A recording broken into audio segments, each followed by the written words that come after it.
Yo, what's up, man? It's been a minute since I made a video, but today's date is 9/12/2011, the day after the 10th anniversary of 9/11. And I just got done watching the CNN TeaParty GOP debate, and you know, just when you think we're making moves to turn this ship around, to fix the problems in America, to address economic situations that we're facing, just when you think, you know what I mean, like we're about to make a difference, man, you see some shit like this, some shit like the Tea Party GOP debate tonight, man. The level of disrespect shown to Ron Paul tonight was a shocker, to say the least, man. It was definitely a big shock, to say the least. It proves the fact that, for the most part, a portion of the Tea Party movement, isn't as anti-government as as they say they are. Really, when it comes to issues like the wars, bringing the troops home, addressing our foreign policy, reforming our foreign policy, really. When it comes down to it, what I saw tonight, man, it was kind of disheartening. All the support Ron Paul's getting from the troops, I mean, he's getting more financial support than all of the other GOP candidates combined. He's also beating the president as far as financial support from the troops goes. Just when you think that you see a little bit of light, man, you get some egg on your face. You know what I'm saying? To see the way Rick Santorum painted Ron Paul's blog yesterday, because I mean, I read it too. I read it yesterday.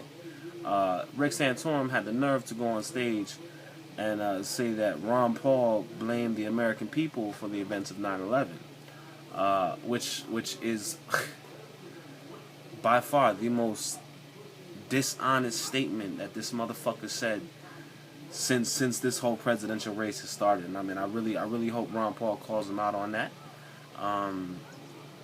But Rick Santorum, he's basically doing the same thing that the likes of Rudy Giuliani, John McCain, and all the other GOP candidates from the last two elections have been trying to do to Ron Paul, saying that he's blaming the American people for the events of 9/11, because he doesn't just come out and say the party line that, oh, the Muslims, they hate us for our freedoms, they hate us because we're wealthy. You know what I mean? Like, I mean, that's some shit that, like, how stupid do you have to be to think that that's the reason why the attacks of 9/11, or to think that that's the only reason why we were attacked on 9/11. You have to really be mentally incapable of critical thinking to believe such a rudimentary argument. You know what I mean?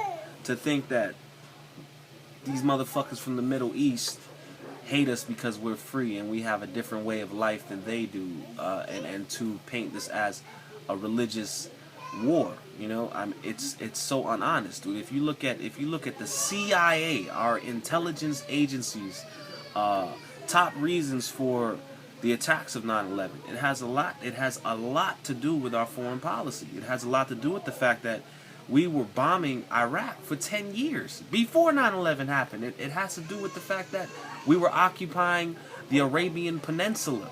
You know what I'm saying? And all Ron Paul is saying is, look, how would we feel if China was doing that to us?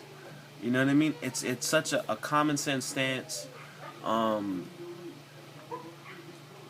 our foreign policy. You know, to look at it from a critical perspective, to have the integrity to look at ourselves for some of the damage that we incur. You know, and now understand this. I'm not saying looking at ourselves as the American people in general, because these politicians who like to attack Ron Paul from this stance, they like to attack it from a generalization, saying that American people are to blame for 9/11. No. What Ron Paul is saying is, it's not the American people.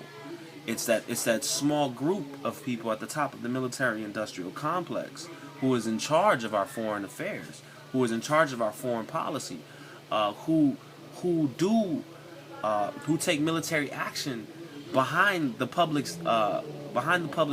You know what I mean? A lot of these clandestine operations that happen without the public even knowing, and there has to be a whistleblower for us to even find out about it. You know what I mean?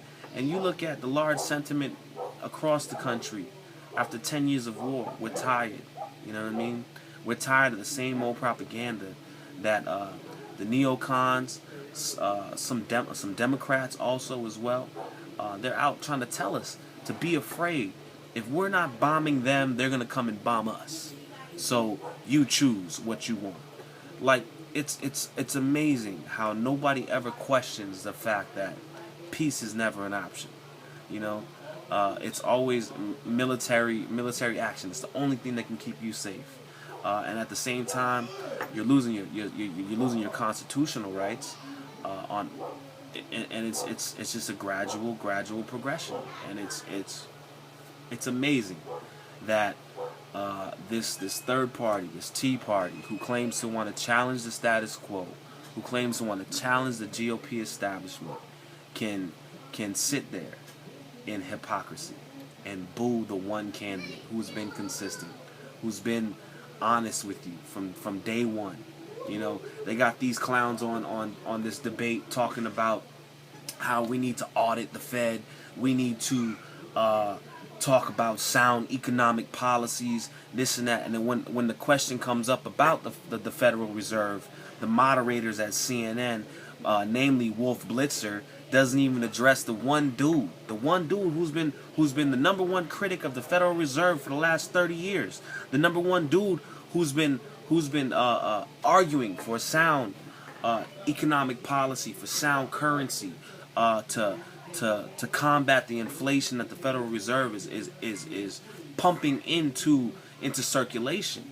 I mean, it's crazy. It's really crazy, you know, to see the level of cooperation, really, the level of cooperation to keep this guy from becoming the front runner by giving him the equal amount of time to speak on the policies. I'm watching these candidates on stage, the Mitt Romneys, the Rick Perrys, the Rick Santorums, Michelle Bachmann, Herman Cain. I'm watching all of these guys on stage nitpicking portions of Ron Paul's message, taken from Ron Paul's message, and at the same time the media is suppressing Ron Paul and keeping him out of the public view, while these clowns over here get to push his message in pieces.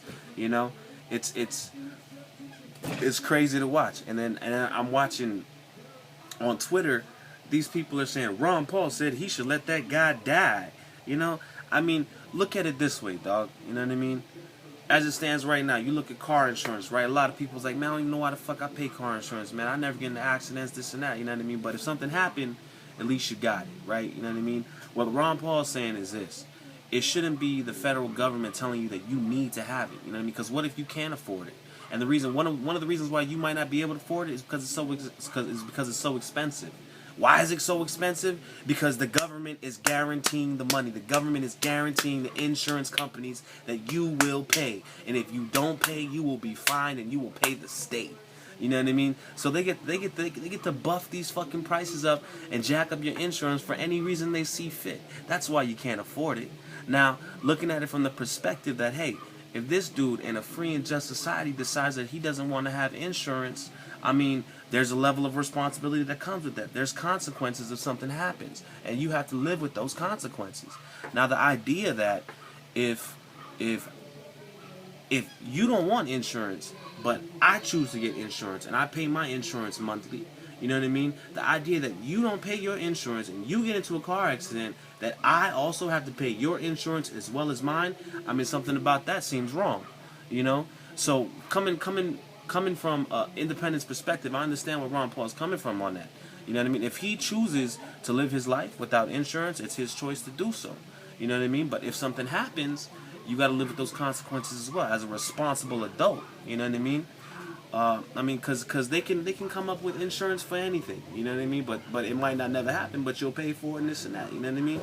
So I mean, I'm looking at it from a perspective that I'm really just totally disappointed. I'm disappointed with the way the Tea Party treated Ron Paul, man.